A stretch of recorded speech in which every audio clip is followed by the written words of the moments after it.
You're watching Brazos Valley This Morning on KBTX News 3. We have watched as power crews have worked tirelessly throughout the day because hundreds of people across the Brazos Valley are still without power tonight. That record snowfall made a big impact on utility companies.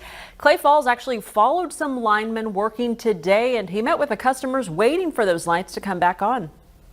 The snow is still a spectacular sight on Sand Creek Road northeast of Kurten, but residents here had another surprise. It was pitch dark in our house, no lights, and I woke up, my dog sleeps with me, and my bed was shaking, and I quickly realized it was because he was freezing cold. Alison Record watched as linemen worked to get power back on in her neighborhood.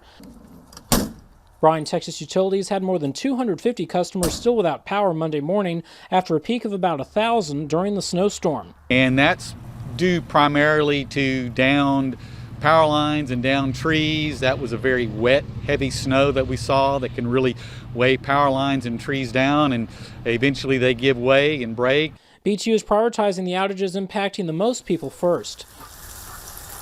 In-town residents in this BRYAN house were still waiting for the lights to come back on after tree branches knocked down wires by their fence Sunday.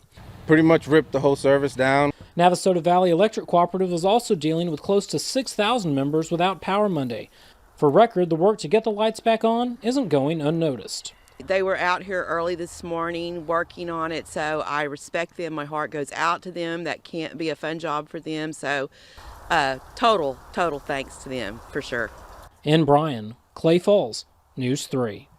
BTU did not have a timeline for when all the power will be restored. College Station Utilities had more than 550 without power yesterday. This after a tree branch hit several phases of power lines. Entergy has hundreds of customers still without power tonight.